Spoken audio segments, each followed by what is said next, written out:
आइए बच्चों, हम आज बात करते हैं दैनिक जीवन में रसायन केमिस्ट्री चैप्टर नंबर 5 अंक भार इसका 4 2+2 यानी कि दो दो नंबर के इसमें से दो क्वेश्चन आते हैं। बायो में भी हमारा चैप्टर चल रहा है अभी फिलहाल, और उसके बीच में हम केमिस्ट्री में भी बात करेंगे, पढ़ेंगे इसके बारे में। दैनिक जीवन में जो उपयोगी रसायन है उनका हमारे जीवन में काफी महत्वपूर्ण योगदान है, तो इसके बारे में बात करते हैं। जिसमें है अम्ल, क्षार एवं लवण। तीन ऐसे रसायन हैं जो हमारे दैनिक जीवन में कहीं न कहीं किसी न किसी रूप में काम में आते हैं। और इसमें सबसे पहले आता है आपके अम्ल।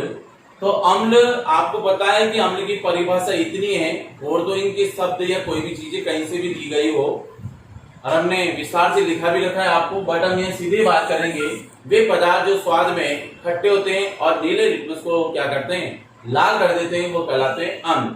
जैसा कि आपको पता है, कोई विलेन है जिसका आपको पता नहीं है और आपको लिटमस पत्र लाल या नीला दे दिया जाए, उस विलेन में यदि नीले लिटमस पत्र को यदि आप डुबोते हैं और उसको लाल कर देते, तो समझ जाना कि वो क्या है, अम्ल है। तो इसलिए हमने यहाँ पर इसकी प्रकृति का पता लगाने के लिए लिटमस पत्र का उपयोग करते हैं। तो ये स्वाद में खट्टे और नीले लिटमस को लाल कर देते हैं, अम्ल कहलाते हैं। जैसे कि सिरका, जिसको हम एसिटिक अम्ल कहते हैं, CH3COOH, जिसका सूत्र होता है,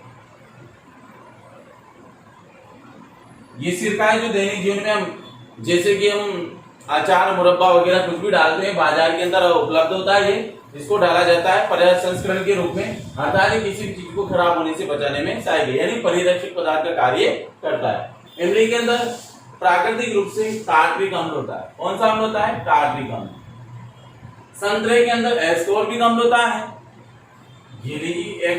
एस्कोर्बिक अम्ल जो दैनिक जीवन में काफी महत्वपूर्ण है, क्योंकि संतरे का उपयोग विटामिन सी की पूर्ति करता है। तो एस्कोर्बिक अम्ल यानी विटामिन सी को हम एस्कोर्बिक अम्ल कहते हैं।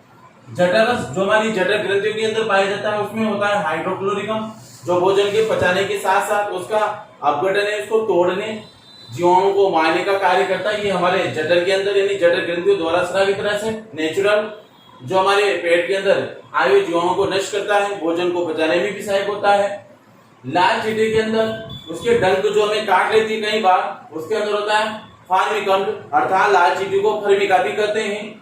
फार्मिक अम्ल जिसके काटने पर हमारे शरीर के किसी भी अंग में सूजन आ जाती है, तो इसको दूर करने के लिए अम्ल को दूर करने के लिए, इसके प्रभाव को दूर करने के लिए आप इसमें क्षार का प्रयोग कर सकते हैं। तो ये थे आपके कुछ अम्ल के उदाहरण। एसिटिक अम्ल है, टार्ट्रिक अम्ल है, एस्कोर्बिक अम्ल है, हाइड्रोक्लोरिक अम्ल है और फार्मिक अम्ल है। ये मुख्य रूप से सिरके में एसिटिक अम्ल, इमली में टार्ट्रिक अम्ल, संतरे में एस्कोर्बिक अम्ल, जठररस के अंदर HCl यानी हाइड्रोक्लोरिक अम्ल और चींटी के डंक में फार्मिक अम्ल पाया जाता है। इसके बाद हम बात करेंगे क्षार के बारे में।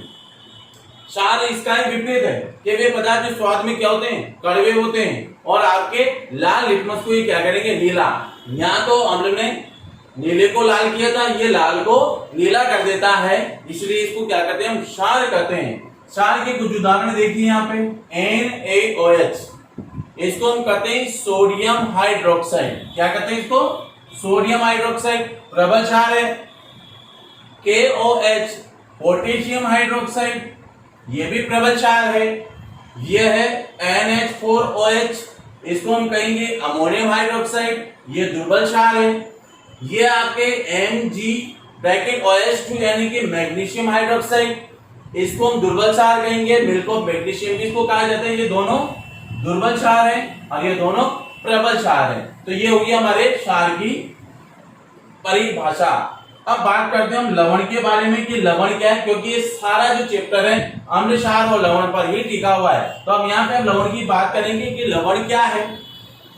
अम्ल और क्षार परस्पर जब अभिक्रिया करते हैं, तो चाहे वो प्रबल अम्ल हो या प्रबल क्षार हो, दुर्बल अम्ल हो या दुर्बल क्षार हो, दोनों ही क्या करते हैं, जब आपस में परस्पर अभिक्रिया करते हैं, तो एक दूसरे के प्रभावों को क्या करते हैं, उदासीन कर देते हैं। उदासीन का मतलब धनायन ऋणायन को और ऋणायन धनायन को। तो ये अपने प्रभावों को खत्म करने के पश्चात अपने आयनों को सुनिश्चित करके नील हो जाते हैं, अर्थात उदासीन हो जाते हैं। ना तो ये अम्ल रहते हैं, ना ही क्षार होते हैं। इसलिए सभी क्रिया को उदासीनीकरण अभिक्रिया भी कहते हैं। कारण ये कि ये परस्पर दोनों आयन अपने आयनों को क्या करते हैं, नष्ट कर देते हैं, अर्थात अपने प्रभावों को समाप्त करके और अपने आप में उदासीन लवण बना लेते हैं। देखिए जैसे कि आपको पता है कि ये है सोडियम हाइड्रोक्साइड।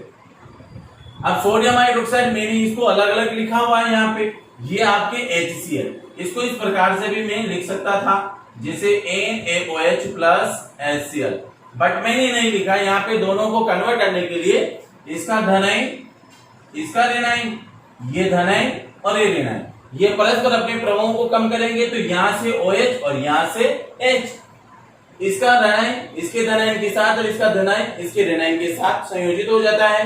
तो यहाँ पर क्या बनाते हैं आपके, जैसे इसका सोडियम है इस क्लोरीन के साथ अभिक्रिया करेगा, यहाँ बनेगा NaCl सोडियम क्लोराइड। अब शेष यहाँ पर क्या बचा, यहाँ OH बच गया, यहाँ H बच गया, ये बच रहा, दोनों को ब्रैकेट में बंद कर रखा है। तो इसको हम क्या लिखेंगे, H2O, यानी यहाँ पे हाइड्रोजन कितने हैं, 2, 1 और ये 2, ऑक्सीजन 1 बचा हुआ है, तो ये बन गया आपके H2O जल।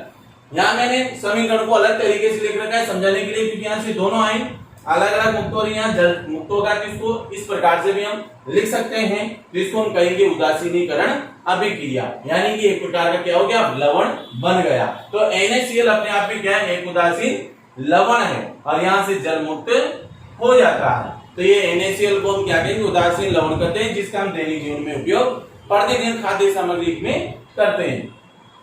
इसके बाद हम आगे बात करें इसमें क्रिस्टलन जल के बारे में कि क्रिस्टलन जल क्या होता है।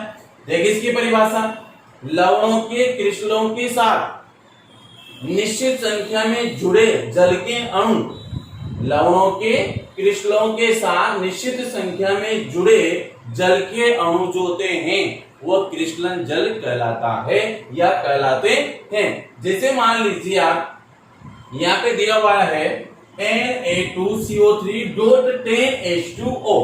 अब यहाँ पर जो ये डॉट लगा हुआ है, डॉट का मतलब यहाँ पे प्लस नहीं है, ये जो यौगिक है सोडियम कार्बोनेट जिसको हम कहते हैं धावन सोडा, इसमें क्रिस्टलन जल के अणु कितने हैं, 10 है। यानी कि जब ये यौगिक बनाया जाता है तो इसमें अणु ऑलरेडी निश्चित होते हैं, क्योंकि पानी के द्वारा या पानी के बिना कोई भी चीज नहीं बनाई जा सकती, तो कुछ अणु इसमें व्यवस्थित रहते हैं कणों के बीच में, इसलिए इसको हम क्रिस्टलन जल कहते हैं। तो यहाँ पे सोडियम कार्बोनेट जिसको हम कहेंगे धावन सोडा में क्रिस्टलन जल के अणुओं की संख्या कितनी है, 10 है।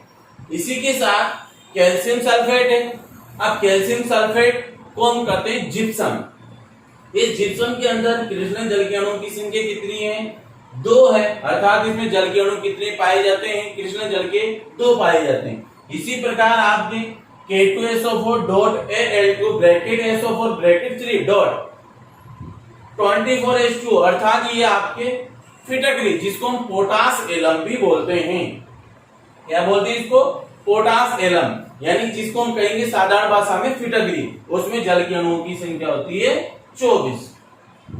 इस प्रकार हमने जाना है कि इसमें लवणों के एक इकाई सूत्र में निश्चित जल के अणुओं की संख्या को हम क्या कहते हैं, क्रिस्टलन जल कहते हैं। आपके पास परिभाषा लिखी हुई है कि लवणों के एक इकाई सूत्र में जल के अणुओं की संख्या को हम क्या कहेंगे, क्रिस्टलन जल कहते हैं। यह मैंने परिभाषा में थोड़ा सा चेंजेस किया कि लवणों के क्रिस्टलों के साथ निश्चित संख्या में जुड़े जल के अणु क्या कहलाएंगे, क्रिस्टलन जल कहलाता है। जैसे कि बताया मैंने आपको, धावन सोडे में 10 होते हैं, सूत्र लिखा हुआ है। जिप्सम के अंदर 2 अणु होते हैं क्रिस्टलन के, फिटकरी के अंदर 24 होते हैं। और नीला थोथा, जैसा कि आपको पता है नीले थोथे के अंदर क्रिस्टलन जल के अणुओं की संख्या कितनी होती है, CuSO4, ये रहा CuSO4.5H2O, ये आपके नीला थोथा जिसको हम कहते हैं। इसमें जल के क्रिस्टलन जल के अणु की संख्या कितनी है, 5 है।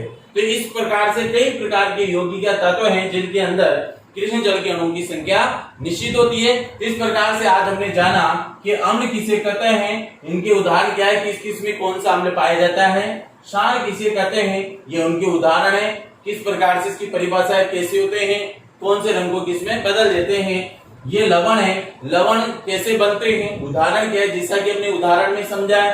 क्रिस्टलन जल के बारे में आज हमने जाना है। तो आज के लिए हम इतना ही बात करेंगे। पढ़ाया हमने, आपको समझ में आया होगा। और जैसे कि हम थोड़े थोड़े टुकड़ों में इसको पढ़ेंगे तो आपको जल्दी से जल्दी समझ में आएगा। कोशिश करेंगे इससे और आगे बढ़ाने की। कल हम बायो के बचा हुआ जो चैप्टर इसके बारे में बात करेंगे, मानव उत्सर्जन के बारे में। उसके बाद फिर हम केमिस्ट्री की इसी चैप्टर के बारे में अध्ययन करेंगे। धन्यवाद।